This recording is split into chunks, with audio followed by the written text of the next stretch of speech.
Well, good evening, ladies and gentlemen, and welcome to the BOFIN webinar on harvest weed seed control. My name's Tom Allen-Stevens. I lead the British On-Farm Innovation Network, and I'm delighted to be announcing year 2 of our project looking at harvest weed seed control. Now, this is a technique involving technologies used widely in Canada, Australia, and the US, but currently not here in the UK. Why? Because we simply don't have good data on how effective it is at controlling grass weeds in the UK. And that's what the trials are all about. So more on that in a minute. But firstly, I want to bring you up to speed with what else is coming up with BOFIN. So let's just share the screen. Now, regular webinar attendees will know that we have some fascinating projects coming along this year, and we have a webinar to update you on these every third Thursday of the month.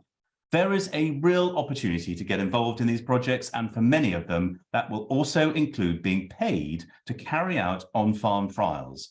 And that's not just trials for your own benefit, they're to advance science and to accelerate productivity for all UK farmers. Now, we have a summer of discovery coming up over the next few months, and we'll be appearing at a few events. So come and find us. You can't miss us with our distinctive gazebo. And also, please come and say hello to Sky, who has just joined us as our community manager. Now, you'll be hearing a lot from Sky, who will be keeping you updated on what's going on, and will be keen to hear and share your news and your views, provided they're friendly, of course.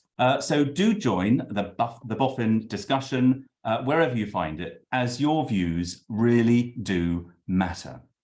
So we'll be at the cereals event on the PGRO stand on both days, but planning a get-together on the 14th of June at lunchtime. So Sky will be in touch with the details and to invite you along. So why are we on the PGRO stand? Well, this is our new and exciting project led by PGRO with no fewer than 18 partners looking to increase the use of pulses in the rotation and in homegrown feeding rations. The potential for greenhouse gas reductions is huge, and we'll be looking for growers who have their pulse on their carbon footprint. Now, I'm not going to say too much more about this, except to say that there is a webinar to tell you more about this on the 15th of June. Now, we'll also be at the Royal Highland Show on the 23rd of June. We'll be in the SRUC marquee, so look forward to seeing our Scottish members there. And we'll be at Groundswell on both days. And again, we'll be holding get-togethers for members. More details to come on these, but look out for another ambitious and very exciting large project that we plan to launch at Groundswell, and that's Slimers. This is another industry consortium, this time led by BOFIN. We've brought together some really defining research projects at the cutting edge of technology to redefine how we manage slugs. Really great opportunities to get involved in this one and be paid to carry out on-farm trials. Look out for the webinar provisionally planned for August. So let's get on to today's main event, harvest weed seed control. And regular followers of this project will know Will Smith, who's been joining us, who will be joining us in a moment, and has been researching the amount of key weeds left standing at harvest and available to technologies such as the ReadyCrop Seed Control Unit. He's been looking in particular at these 3 grass weeds. So 3 farmers, 3 UK farmers had a ReadyCrop Seed SCU fitted to their combines last harvest, and Will monitored grass weeds in their crop, and then later in the year to assess germinated weeds. Now, there's more information on this on the BOFIN website, but very briefly, some of the key results here. In Suffolk, one of Adam Driver's key concerns with his controlled traffic farming system was that it left weeds, particularly blackgrass, in the chaff lines behind the combine. Now, Will's monitoring suggests that that is indeed the case, and you can see this classic bell curve where the densest population of weeds were found. The other surprise finding at Adam's farm was that 54% of the blackgrass seed was retained in winter wheat, much higher than we'd previously thought. So in Warwickshire, levels of germinated Italian ryegrass weed seeds were monitored following both winter and spring barley. The SCU was found to reduce the levels of ryegrass following winter barley by 60%.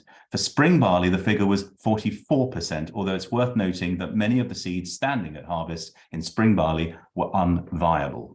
So what about this year?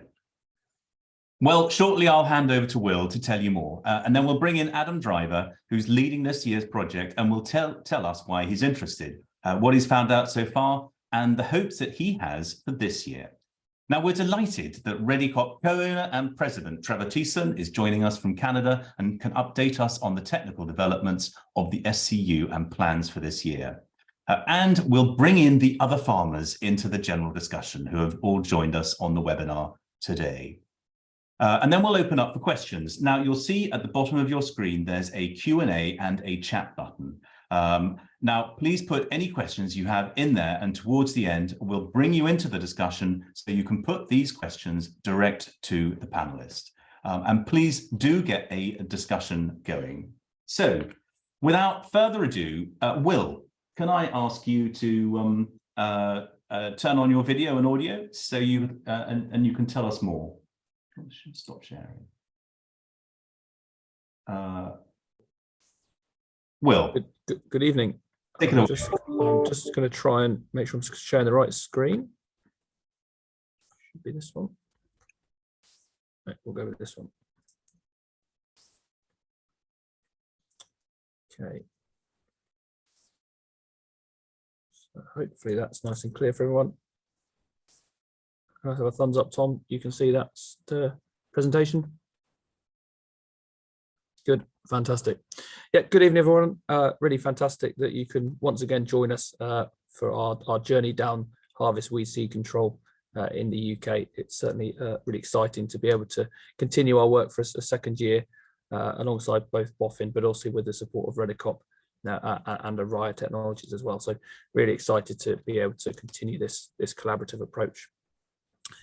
As much as I will talk to you a little bit about what we tend to extend our work from next year with those 4 farmers, I really want to introduce some of this new project that we're going to be working on, which is really looking about the understanding of seed shed, particularly in the UK. So as Tom has nicely just presented a summary of last year's results about harvest weed seed control and really what it is, hopefully those joining us today have tuned in before and have an idea of what we're talking about. But really, as a summary, this is using the harvest operation as an opportunity for weed control, which otherwise is often underutilized within the UK. How does that work, or what does that look like? This is typically the use of something like a chaff cart or maybe chaff lining, or at its most extreme, using a seed mill on the back of your combine, directly taking the chaff, grinding up to a fine powder whereby the seeds are no longer viable. Long-standing research has shown that in terms of what goes into the combine, it's 95% effective at the lowest tolerance across the majority of species. So we are fairly confident that in its own right, it is a very effective technology. However, as Tom also presented, there is some variation upon what we actually see its operation within the field. So between those figures for Jake's farm, for Ted's farm, winter barley was far more effective than we saw in the spring barley. So this variability needs to be explained, and we need to understand why that is. And one of those variabilities is going to be about how much seed is available to the combine at harvest. So fundamentally, for harvest weed seed capture to work, the seed has to be available for whatever technology it is. It has to be available for it to take in and to be able to control. So therefore, when we're talking about particularly seed mills, we need to make sure there's a reasonable amount of seed remaining on the heads to target. So some work in Canada has looked at wild oats, and a very high figure has been modeled to suggest we need about 80%. That's modeled figures, and so therefore we need to look at realistic in-field figures. And therefore, this overall better understanding of weed seed shedding patterns is absolutely vital to proper implementation of harvest weed seed control. It means that we can look at the right crops in the right scenarios to maximize this technology, rather than putting it into places where it may be less effective, or there may be better alternatives that are going to give us greater gain in our weed management. So I think it's not new. I mean, the technology itself is obviously, as we say, been well utilised across Australia and the North American regions, and therefore there is some understanding about seed shed already.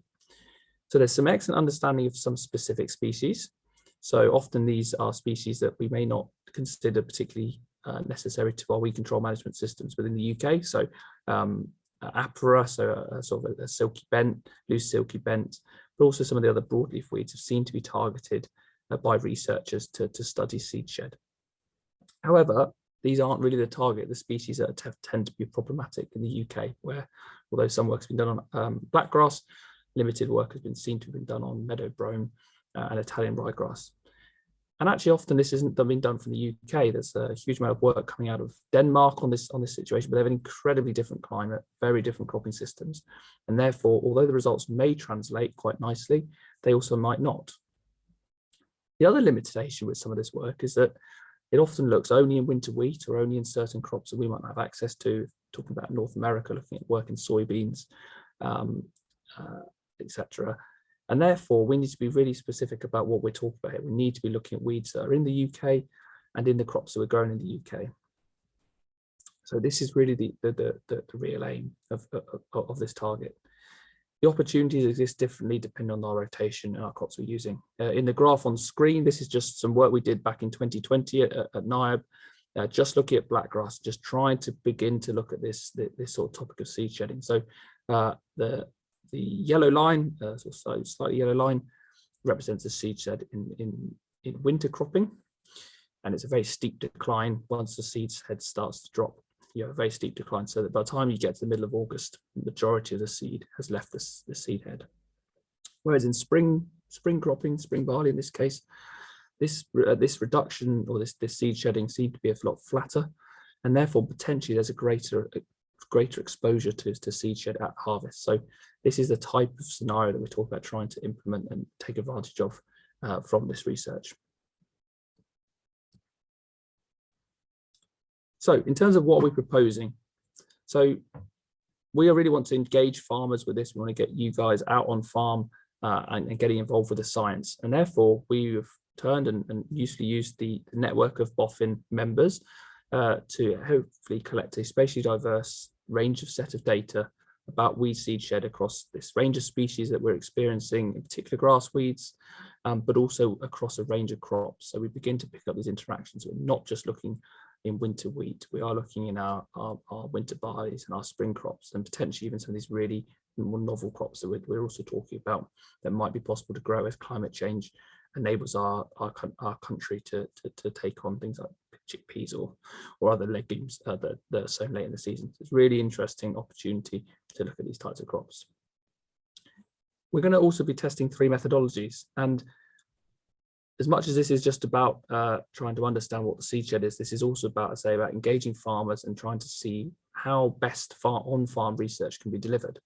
So we're going to be using 3 methodologies that range in the level of intensity to try to find out at what point how accurate do we need to be with this type of testing, and therefore what might work well for farmers to engage in better than other techniques, which will hopefully help to inform other projects that both BOFINs are involved in, but also there's a big drive across the industry and by DEFRA to be engaging farmers in research and make sure that we're getting the best research when we are using our fantastic network of farmers.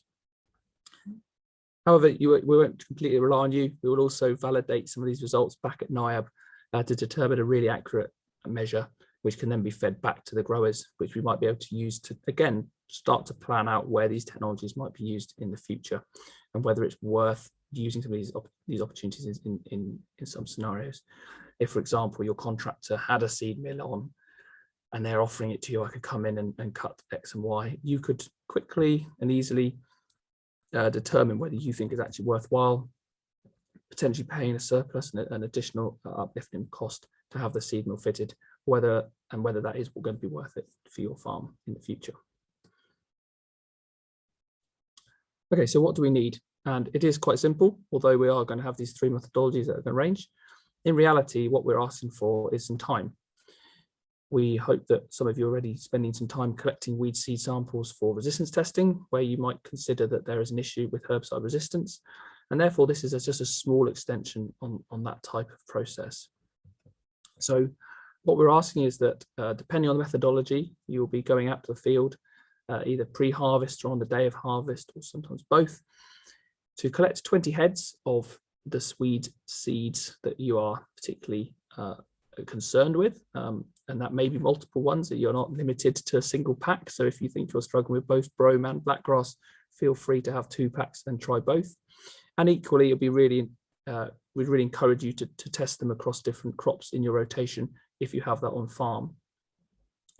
But fundamentally, you'll be going out, say, before in the pre-harvest stage, so any time from now from blackgrass, as we begin to see the blackgrass and ryegrass pop ahead from the surface.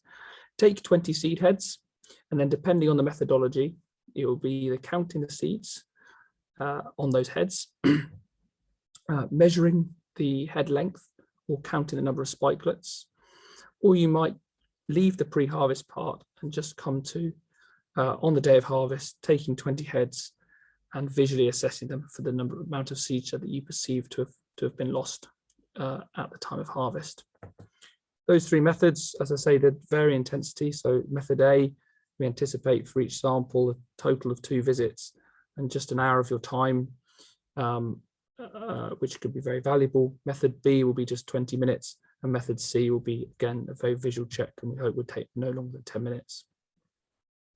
You won't unfortunately get a bit of a choice about this, so we hope that we'll be able to randomly assign these methods to growers so that we get a good range of those.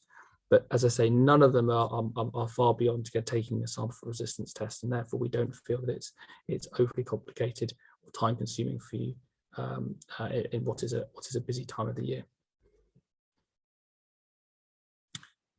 We once signed up, which you can do through either the BOFIN or the NIAB websites, and links will be provided at the end once the websites are launched. But once you've signed up, we will send you a pack, and this will include everything that you require to carry out the sampling process for us, fully with instructions.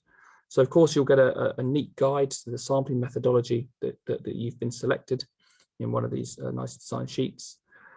We'd also quite like you to fill in a survey about your management status, your weed status and some of your management practices, which helps to give us a bit more of an understanding of what's going on farm, helps us to coordinate some of the work that we've done previously with some of our weed surveying at NIAB, and to track some of those other behaviours that we're seeing farmers and how you're reacting to weed management practices, which is again almost a social side that works really well for these types of projects.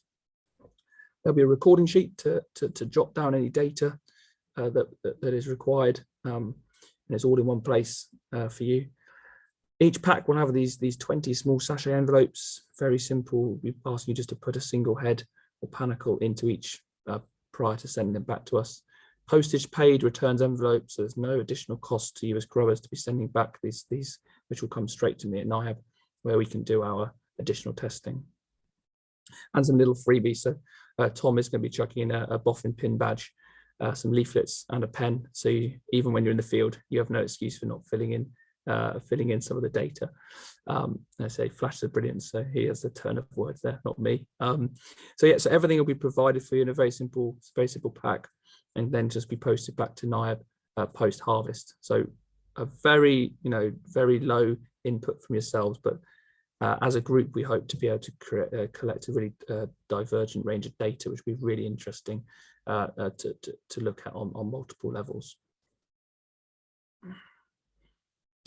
The one thing I just wanted to sort of finish on this point really was partially because it's not easily covered in some of the instructions, but was also just some of the terminology. So I won't dwell on this for too long, and hopefully you can refer back to this in the future. But there'll be terminologies, things like spikelets and heads used. So for those of not of an extreme botanical or botany background, the spikelet is circled here in a sample of meadow brome.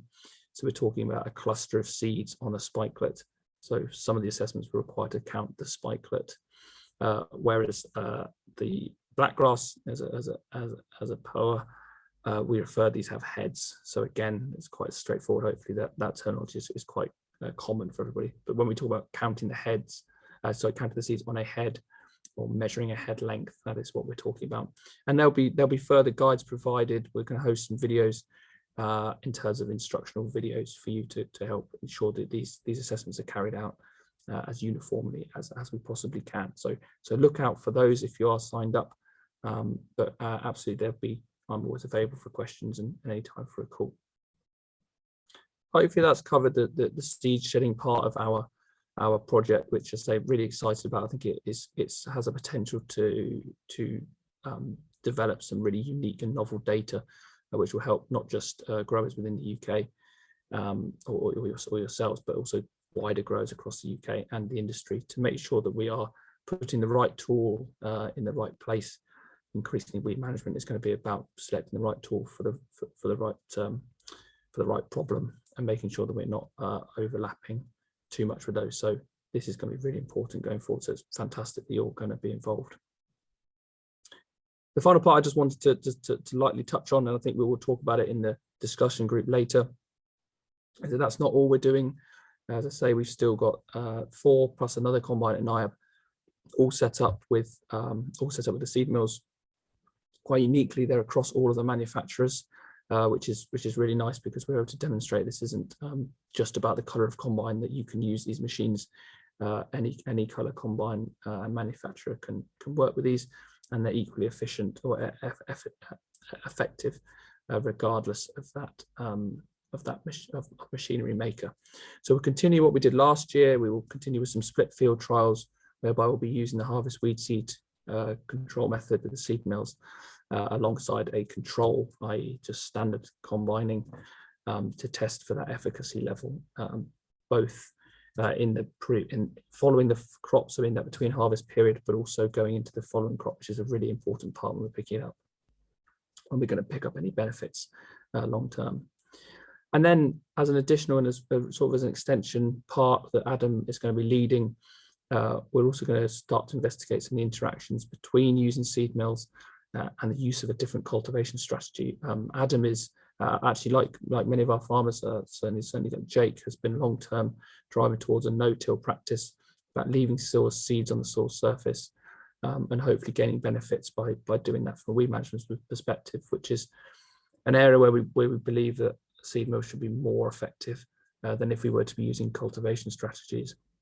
So we're hoping to be able to pull some of that out with some interaction work, whereby we'll be using post-harvest cultivations in combination with and without harvest weed seed control, to demonstrate the value of the wider system and the combination of that with seed mills, which is be again a really interesting take on that in the Australia and these other places where it's been really well used. We've been used to be looking at this just purely from a no-till perspective, because that's what those systems are using.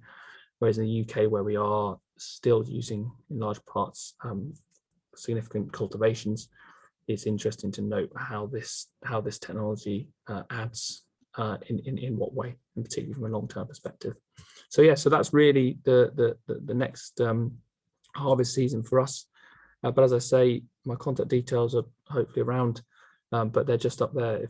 Just note them down. Quite straightforward name to find at NIAB, and my phone number. So open to any queries going forwards. But otherwise, back to you, Tom.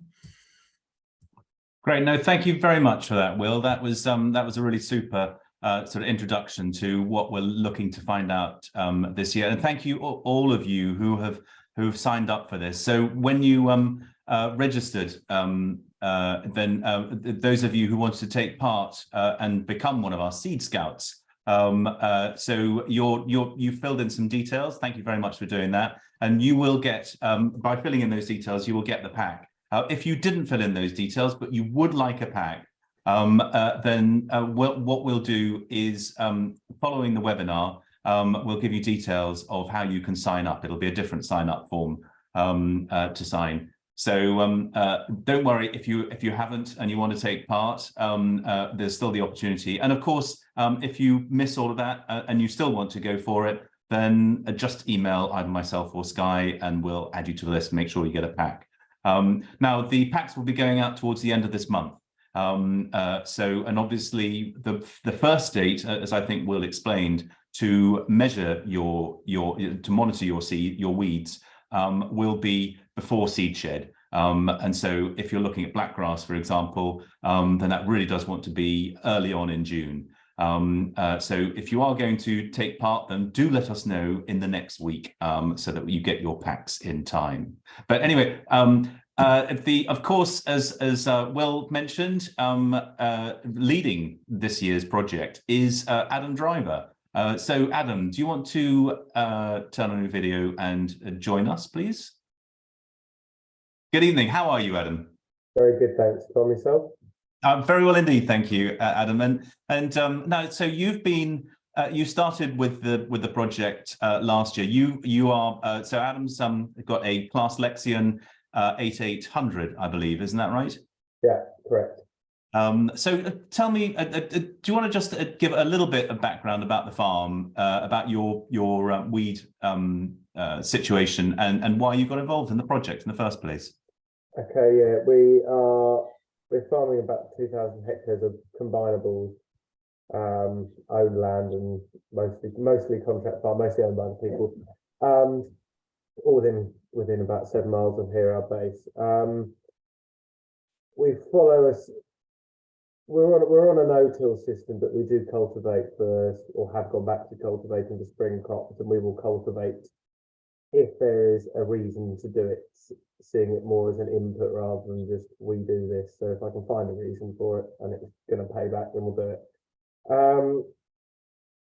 Generally, our weed problems are we've got masses of blackgrass, and there has been here in this area for a long time. And this year, driving around, it seems to be a really bad blackgrass year or grassweed year, volunteer year. There's barley and wheat. There's all these kinds of things. It all looks quite messy all over the place around here at the moment. But yeah, blackgrass are a big problem. We get a bit of brome. We don't have any ryegrass yet, but I do not want that to deal with as well.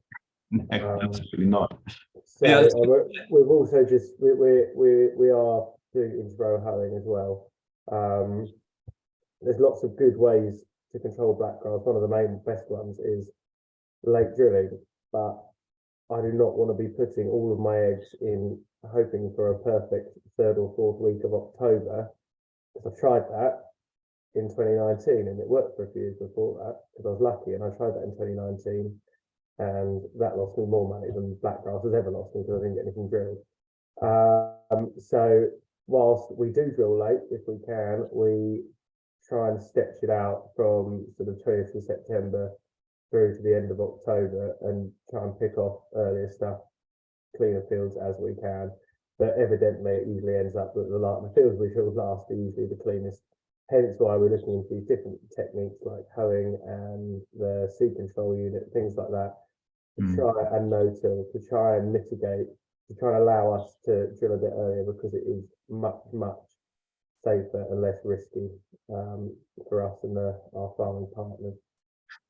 So I gave a brief sort of oversight of some of the headline findings from last year, Adam. For you, what was the what were the sort of key findings for you? So in terms of blackgrass, it's hard to tell. It's going to be a cumulative thing. We did find there was quite a lot of the seeds still on the ear. Now, more than usual, I think it was a bit of a strange year last year. We had some stuff go to seed ridiculously early, and the heat, I don't know, some of it just seemed to stop growing, the blackgrass, and it got stuck on the ear. So I don't know. Personally, I don't think that 54% for blackgrass is going to be, we're going to see that every year. I suspect it'll be lower, but yeah, it'll be interesting to see. Every little helps, and I can't really tell if there's a difference yet because we've only done 1 year for blackgrass. But the hunch is it will be helping. You know, if it gives you another 20-30%, then that's brilliant. That's better than most chemicals. Brome, it appears to have worked very well on. I deliberately planted some winter barley in a field I know has got a lot of brome, or did have hell of a lot of brome in the wheat, and I cannot find much brome at all. A little bit. Really, I think it works on brome. Ryegrass, I think it's fairly well proven that it works pretty well on that. I mean, we don't have any. We have a tiny bit which well, it's my only farm next to an organic farmer, so I'll blame it on him. But that's something that it is creeping our way. It's not far away now, and I really, really do not want that because apparently that's worse than black grass. So that is something that hopefully the seed control unit will just take care of, I hope. Yeah, and how did you actually get on with the seed control unit? I mean, and in terms of, I mean, was it a hassle to have on the farm? And what was the fuel use? Do you know? Because presumably it uses a bit more fuel.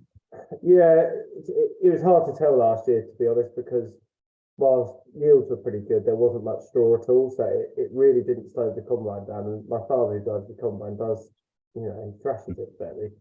He didn't, and he wasn't complaining too much. So, but it'll be different this year. We'll see, because it's there's a lot more biomass in the crop in terms of straw. But I think the general rule of thumb is about 10%.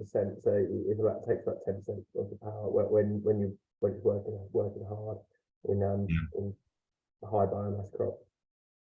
That's right, and it makes quite a noise as well, doesn't it?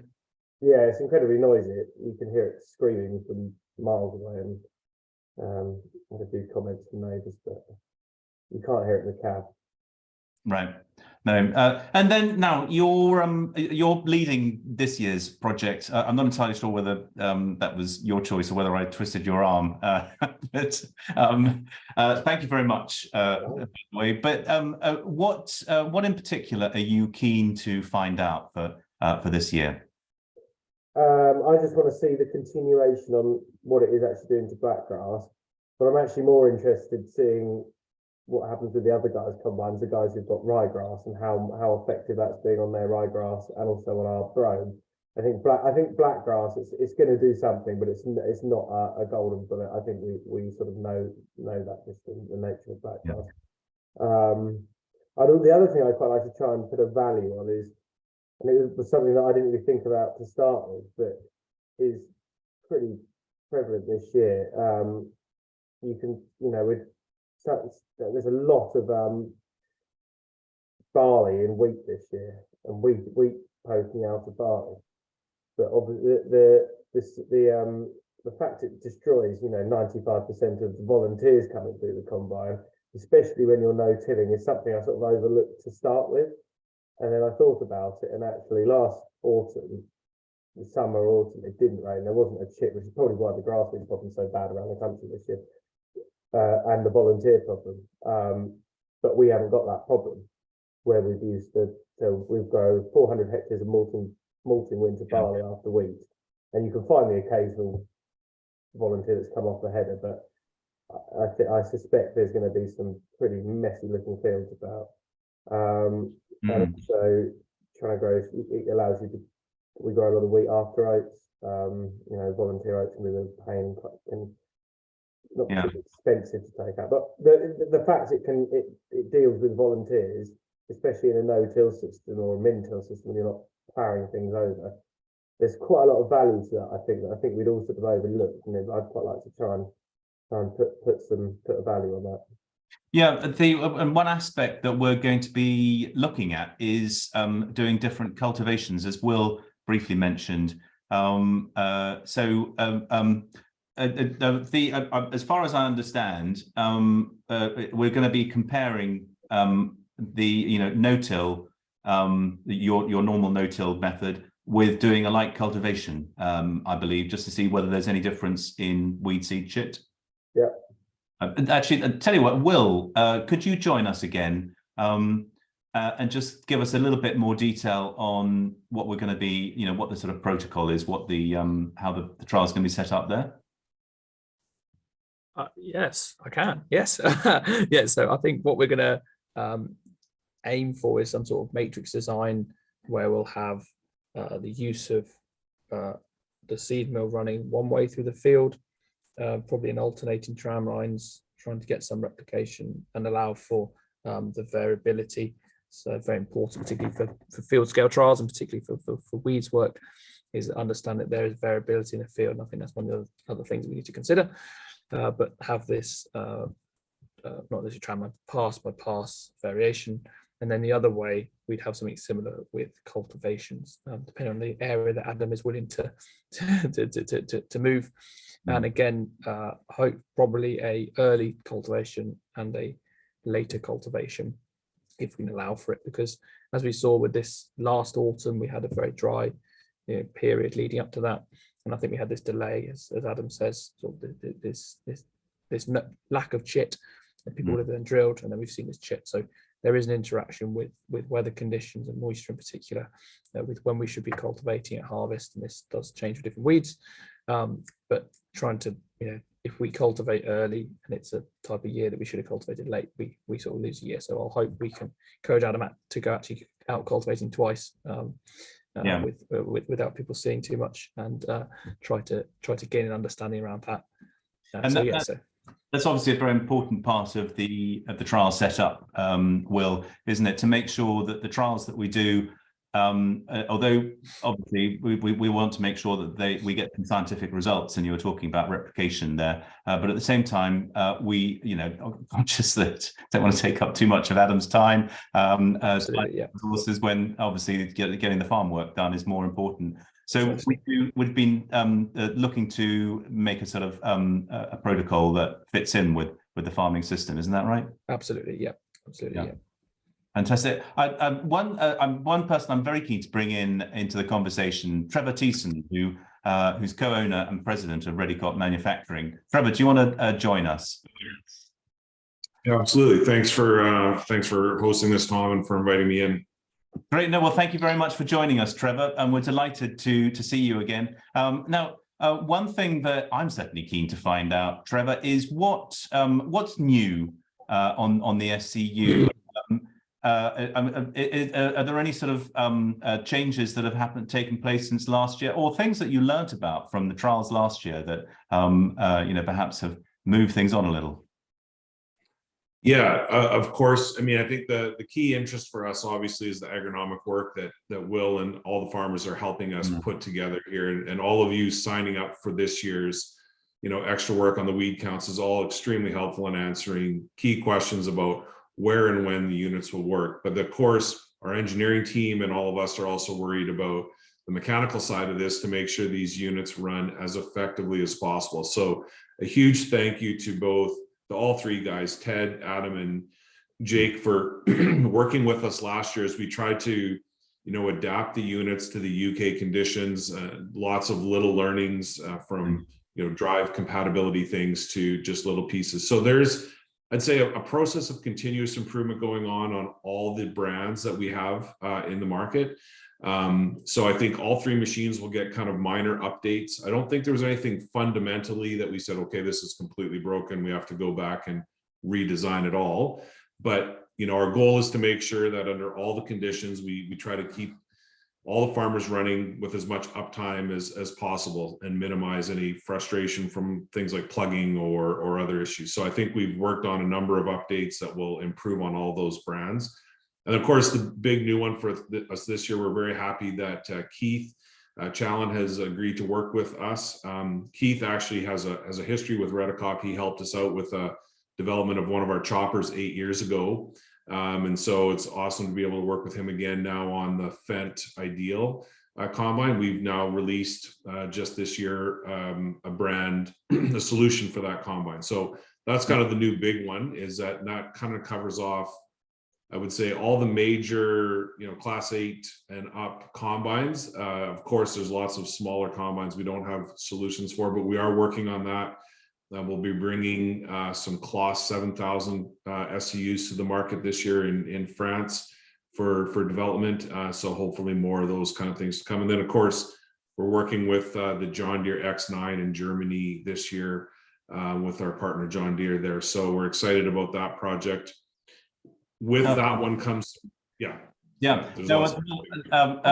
on that note, Trevor, I'd like to introduce the other farmers on the call. So Jake, Ted, and of course Keith, who has joined us for the first time. Do you want to join us, turn on your videos? Brilliant.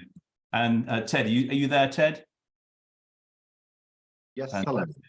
Wonderful.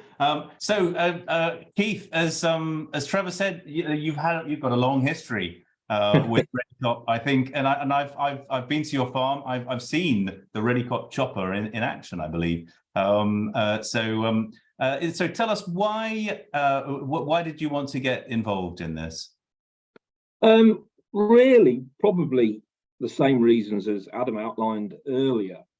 It's become obvious that quite a lot of the grass weeds we're seeing are banded behind the combine.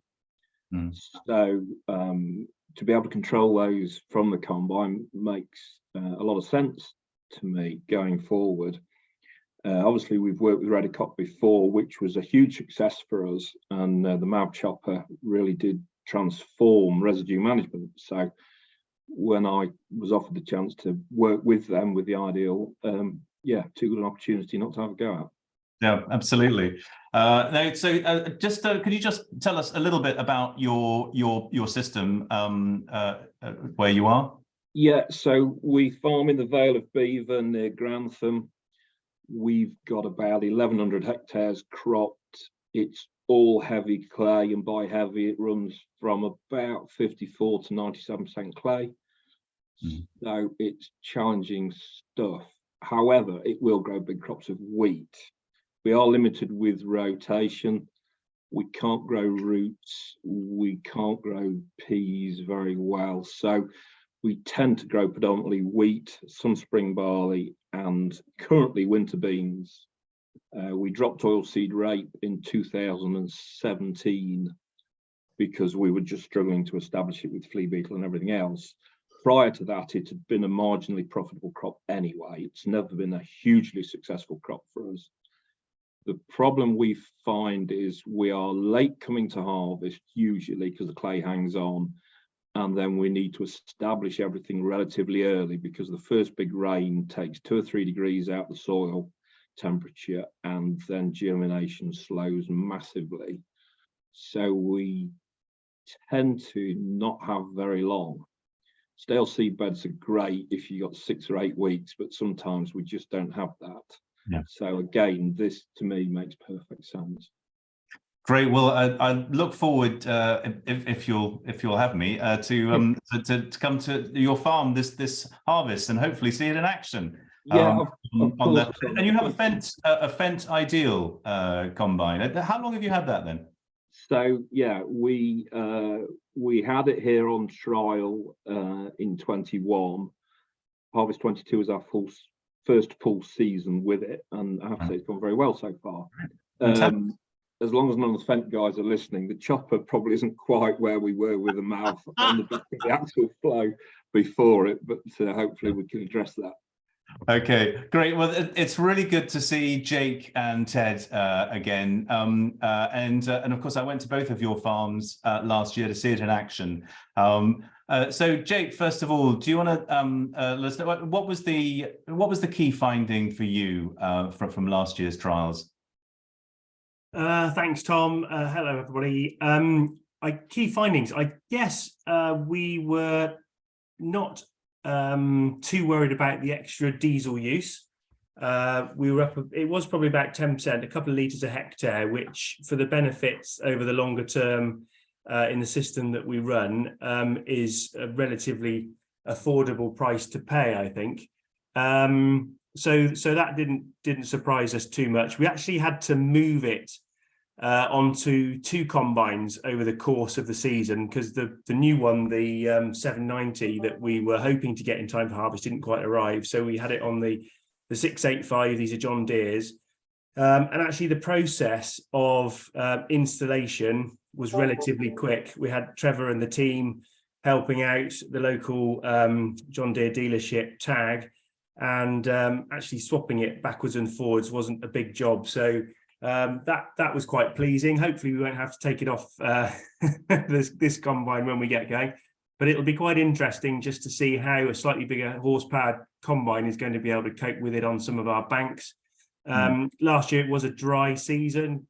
Combining wasn't particularly challenging, as Adam was saying earlier on. This year could well be different, and I think it's going to be also interesting to see in well, who knows what the season's going to throw at us between now and harvest, but in hopefully a more traditional kind of ripening and being maybe get to some of these weeds before they shed too many seeds out as well. So looking forward to seeing how that aspect changes for this year. And I think that's part of the learning process, is that every year is going to be slightly different in what seeds are still viable and what seeds are still on the plant when we get there to harvest. Yeah, no, I mean, I think unfortunately, I don't think we got much in the way of results, data from your farm. I mean, I seem to remember that the level of meadow brome that you were concerned about, if that was my farm, it would be glorious to have that little meadow brome, I have to say. Is that right? I don't think we got some really good data from your farm, unfortunately, this year. Last year, sorry. Yeah, I'm not sure. The sort of head samples went into Will a little bit late, so yeah, whether those have been sort of analysed and put into the programme yet or not, I'm not really quite sure. But we've certainly got a few more weeds around this year, shall we say? Yeah, well, I think it has been, as I think everyone has already alluded to, it's a bit more of it's a very different year to last year. Anyway, Ted, thank you very much for joining us. Now, I remember the ryegrass that you showed me when I went to visit, and indeed is yeah, sorry, I've been publishing those pictures everywhere, so apologies for that, and your hand as well. So how have things shaped up since then? What's been your feelings? Very positive. I was really pleased with what we learned after harvest last season when Will came back and we did the plant counts. I think, as the other gents have alluded to, last year was such a hot, dry year. It'll be really, really interesting in a normal season. One, to see how the combine behaves in a wetter year. Last year, yeah, the New Holland dealt with the unit very, very well. Didn't see an issue.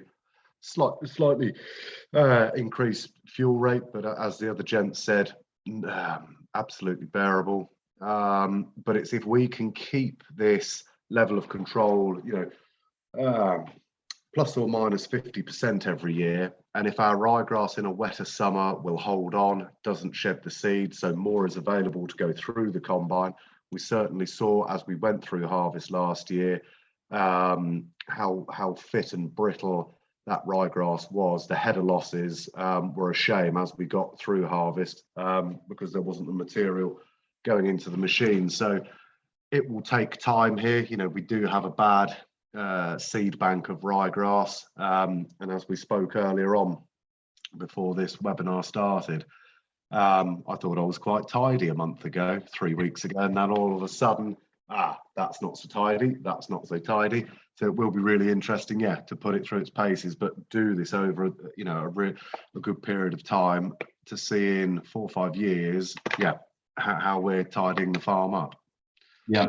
No, absolutely. Well, now one of the changes this year is that the farmers will be doing their own weed monitoring. I'm not sure how much, Ted, you did you actually do the weed monitoring on your farm last year, or was that Will who monitored? Yes, I harvested the ears and the samples and sent them into NIAB. Yeah.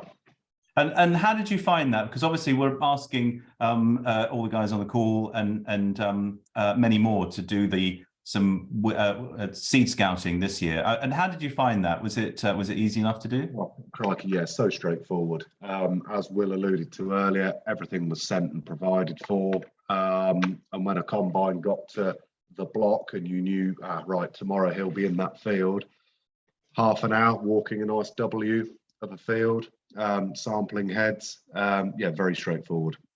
Yeah. And I think if we can't bring ourselves to do that, then you shouldn't be involved in this project. It's the benefits that you learn from a little bit of time and input are huge. So I'd really urge people to get on board with it. Yeah, I can see Jake nodding his head there. Jake, what? How about you? Did you did your own monitoring this year? Last year, did you? Yes, I did, Tom. Yeah, so just as Ted said, really, just half an hour in front of each in front of each trial as we got to the field, really. It's a good opportunity to assess the crop, just before the combine and the weed population that you've got there, rather than sort of from the cab or, earlier in the season. So it's, very valuable, and it doesn't take long. Just got to be a bit careful. Some of the seeds were sort of shattering out as the head was sort of being picked off. But I was just holding the bag open, bending the head over, and then just nipping it off. So if they fell into the bag. So it's really straightforward. Now, of course, Adam, you were wrestling with blackgrass last year, and that tweet that you sent round of your blackgrass head, which I've been furiously publishing everywhere. Hope you don't mind. But I mean, it's slightly. I would have thought that it's quite laborious to actually count a blackgrass head, isn't it? How did you find that? It wasn't too bad. It just pick them up, put them in the bag. It was fine. It wasn't too bad. Great, fantastic. I probably spent about an hour and a half doing all my sampling and stuff. Right. Well, we've got just having a look at the Q&A and the chat room. And now Paul Davey has put a question in, and I'm hoping that we can bring. Is that Paul who's on? Can we bring Paul in?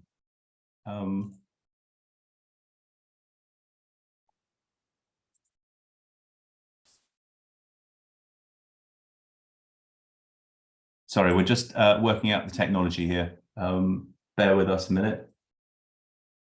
Yeah. Now, Paul, hopefully you can join us if you're still there. Oh, fantastic. Brilliant.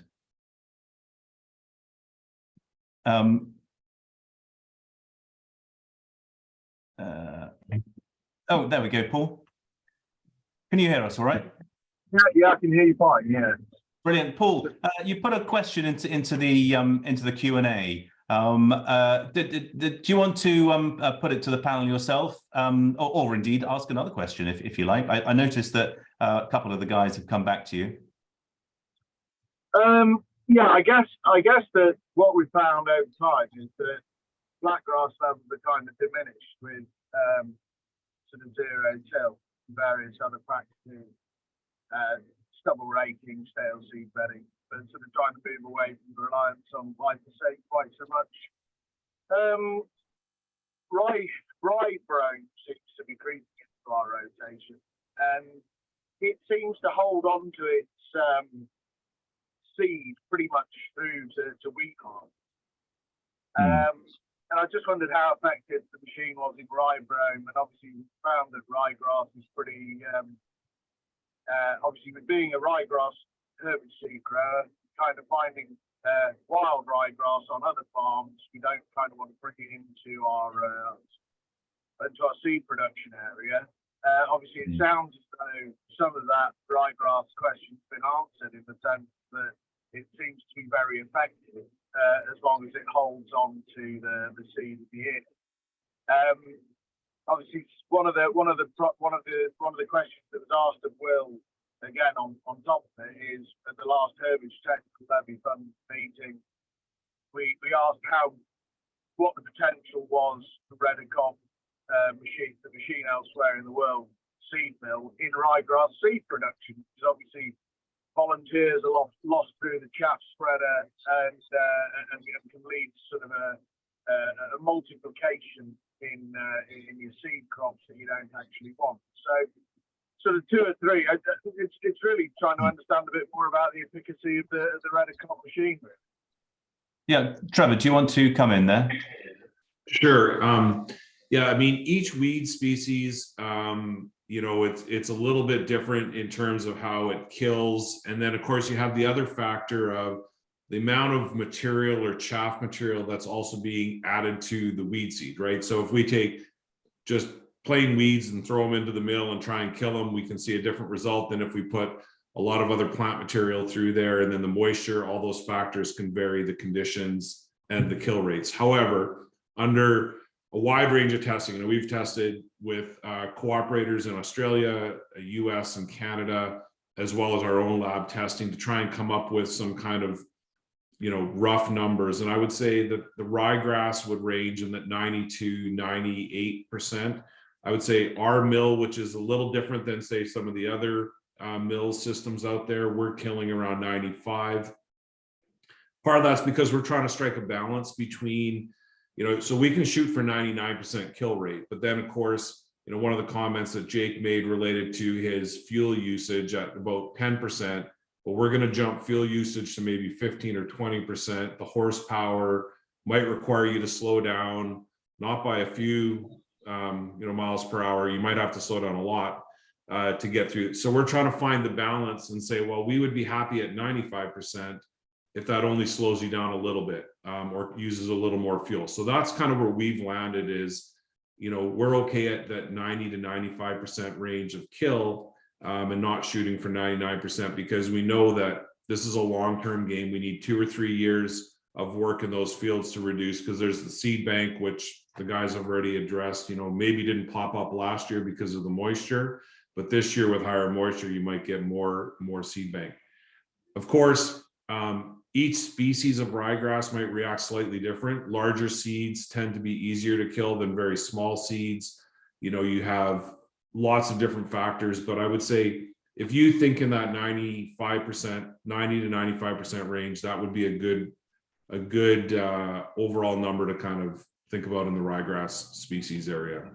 That's what I've heard. Were you saying rye brome as well, Paul, that you're having problems with? Yeah, rye brome's a funny one because sometimes seeds get quite big and actually end up in your seed samples. So it's a bit of a double-edged sword, and it does appear quite late season. Generally, this year we've probably been a bit hotter on it with Broadway Star, and it's responding okay to it. But I kind of think we've got to try it. I'm still looking at ways to keep away just chemical application as much as anything. And this sort of adds a bit more scope to it. I hope you're going to help us with the seed scouting this year, Paul. I'm going to hinder you as best as I possibly can. So I'm not sure. I don't know if I'm the sort of help you need. Well, I was going to ask Will. Ryegrass isn't one of the 3 target species. Sorry, rye brome isn't one of the 3 target weed species that we've been looking at, but it is one you're interested in, I assume. What do we need to know about rye brome? No, absolutely. Very, very similar to meadow brome has been our experience, but it's very, very similar to meadow brome. It does seem to have a slightly different geographic spread potentially, but no, equally concerned about rye brome as a weed. So yeah, absolutely. It isn't just, I must add, it isn't just those 3 species. We're interested in all grass weeds, and actually, if you did or have ended up with a particularly bad broadleaf weed problem as well, we want to make sure that we're sort of future-proofing ourselves, and understanding that there's not going to be, we don't want to pigeonhole ourselves to just as weeds. But no, rye brome is equally a growing concern. It's a weed that we're picking up more and more resistance to ALS sort of herbicides as well. So it's certainly a target for us. No, great. Well, look, that's almost time we've have time for. Sorry, I've been enjoying this chat too much, clearly. But thank you very much, all of you. So to Adam, to Trevor, Jake, Keith, to Paul for joining us as well, to Ted, and of course to Will. Thank you very much, all of you, for all of your input and your contributions and so on, and of course for helping with the trial to date. Now I'm just going to share my screen quickly. Tom, can I just say, if any of the guys on the call wanna know more, just see, there's some people on there who definitely be interested. If anyone wants to know more, just email me or Twitter me or something like that. If you want to know more, and I'll try and help, because we are running out of time, and I've got to go as well in a second. So yeah, get in touch if you want help or anything. Yeah, well, I was going to say, actually, please do visit the Trinity website. We've got a project up on there as well. So if you join the discussion on there, that's really where we want to try and keep things together. But at the same time, as Adam said, if you've got any comments, email any of the guys or email us. Our contact details are here. Do get in touch, do get involved, and let us know your thoughts, let us know your views. And it's all good. As I say, if we can bring those views onto Trinity, then we can get that discussion going. But equally, if you want to email us at any time and get the discussion going, we really want your feedback. We do value your input into this. So anyway, we're dead out of time. Thank you very much for your attendance this evening, and for all of you who have signed up to be Seed Scouts. We'll be in touch with the pack. For those of you who want to, then do get in touch with us, and we'll also tell you details of how to sign up on a web page as well. So thank you very much, and I'm now going to bring this webinar to a close. So good evening and enjoy the rest of your evening. Thank you. Bye-bye. Thanks.